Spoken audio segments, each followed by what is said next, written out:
Today, we are going to talk about how to recession-proof your business, okay?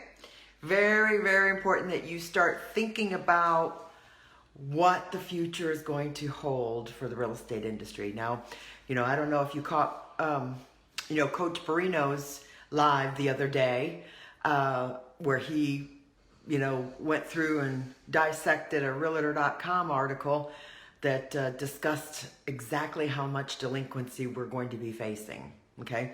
70 million homes, I think he said, or $70 million were in deferment on mortgages. So it's not a matter of when, it's not a matter of how, it's a matter of when, I guess I should say. And we need to start thinking about 2 to 3 years in the future. Now, I want you to be prepared because I want to tell you a little bit about 2007. I don't know about you, but I remember distinctly right about August of 2006, and I received a phone call from my mortgage lender. And he said, "Did you hear what happened? Did you hear Stockton, Watley, and Turner shut their doors, right? Shut their doors. Mortgage company, big mortgage, wholesale lender, shut their doors in town." And it was all a big shock, okay? That's when I knew what was gonna be sliding down, okay? Now, what I want you to be aware of is that it's not something that happens overnight. It's not something that happens in a month. It's not something that happens in a quarter or even a year, okay? It really isn't even anything that happens in a year, all right? The slide or descent down is so slow that you'll hardly even know that it's happening. You'll hardly even know it until it's almost kind of right in front of us, right? Because the government, the media, they're going to be in denial, right? But it's inevitable. I mean, the market goes up and it goes down. It's circular just like everything else. So I want to talk to you today about the 3 things that we did back in the day that allowed us to survive that Great Depression. Recession. I call it a depression. They call it a recession. All right? They claim it was over by 2009. No, it really didn't start to slow down till 2012, But anyway, let's talk about 3 things. Here we go. Let's talk about 3 things that we did back in the day that helped us survive that period. Now, I watched half of my board of realtors go out of business, okay? Half, okay? So just keep that in mind. How are you going to survive? I want you to start thinking about this. How do you survive the next 3 to 5 years with your real estate business, okay?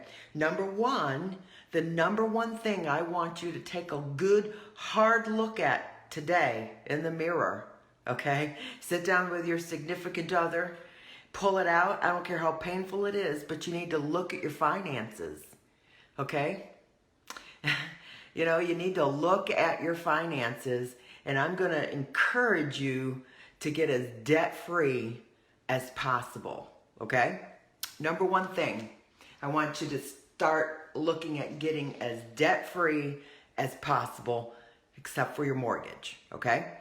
So if you've got toys, boats, RVs, things that are carrying a balance every month, and if you can't knock that out and pay those off in 18 to 20 months, I want you to consider selling them, okay? I know, right?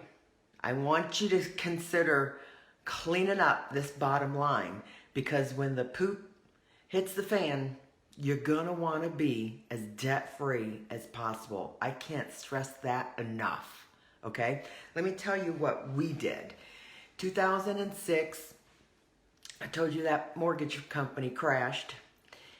And by the fall of 2006, we had gone to our cabin, and we had some opportunity to reflect and to think and to plan and collaborate, where there's no television, no cell phone, right? A cabin is good for that, okay? And when we came back from that trip in the fall, we were determined to be debt-free. So we had a piece of land that, you know, we were going to build our dream home on, riverfront property. You know, we had paid for it, paid cash, sitting on it, but we needed the liquid funds to be able to pay off debt. So we came back from that cabin trip and we put that thing on the market and we sold it because we knew what was happening, okay? We sold that land. We had a big chunk and we paid off as much debt as we could, and that was absolutely one of the biggest things that helped us survive that long, slow, painful recovery, okay? That's what you have to be prepared for. So I want you to think about getting yourself as debt-free as possible, okay? Number 2, I want you to diversify your income. So if you have the ability to think about doing property management, maybe setting up, if you own a brokerage, a small little independent brokerage, maybe you've toyed with the idea of playing with in the REO field. All right, maybe you might have the ability to staff up and start a BPO department, okay? I had a great BPO income, you know, stream of income. You know, you have to staff that up just like everything else. And then that's get your foots in the door with REO. Now that's a big, huge undertaking. And if you're not an independent broker, that's not something I would suggest you pursue, okay? But property management is definitely something that anyone should be able to get underway, okay? That's something to seriously consider. Or wholesaling. Distressed properties are going to definitely be something in the near future that's going to be prevalent in our market. So brush up on your distressed property education, okay? Short sales, yep, we're gonna be back there again. So pony up with the education, okay? And get yourself prepared, okay? And diversify your income, because you're going to need to pivot your business as necessary, okay? All right, now the last thing, of course, I want to talk to you about that absolutely allowed us to survive the Great Recession was our systems and our marketing. Marketing never fails, okay? Marketing always works. It never fails. In a bad market or a good market, it always works, okay? But the biggest mistake that most independent small businesses or brokerages or agents make is, you know, they only market or advertise, okay, their listings, for example, or their lead generation. They only do that in good times, okay? You know, and somehow, some way, in bad times, the marketing budget is the first thing they slice. And that's kind of their biggest mistake, all right? You have to stay consistent.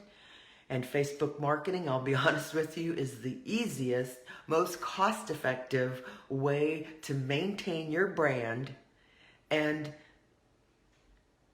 be first and front in mind in your market. Absolutely, without a doubt, Facebook is going to be the juggernaut of keeping your brand alive during a recession, okay?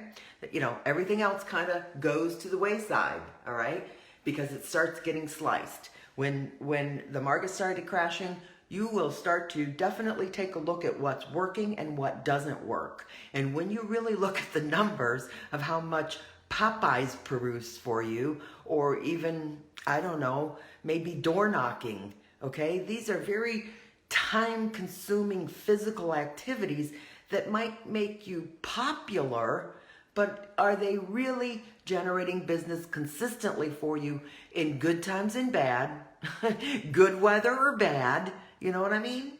Consistently, you have to have a marketing plan in place and a system to nurture, okay? You will not survive the market crash and sustain a long-term business 10 to 20 years without some kind of systems that you own and not your brokerage. Okay? All right? That's what I'm here for, to help you with. Okay? I'm help you every step of the way with that. And our program will be opening again at the end of December. So if you've been thinking about really figuring out how to make this Facebook thing work for you, you're going to want to consider working with us. Hopefully. Hopefully I'm going to be the one that you want to jump in with, right? Because we have a full-blown implementation program in the membership. I walk you through. I personally teach you how to create ads designed for your avatar, right? Nothing generic, okay? All right? Get away from that generic crap. Get away from that template crap. Create your own brand, your own message that speaks to your own avatar, okay? That's the only way you're gonna survive, is if you start encompassing that sphere of influence and getting them under your wing now, all right? Okay, so hopefully you have a great weekend. Let me know if there's anything I can do for you. And I hope that you decide to go live on your business page this weekend as well, because that is the best way to connect with your audience, okay? Not on your personal page. You gotta do it on your business page, okay? I'll talk to you later.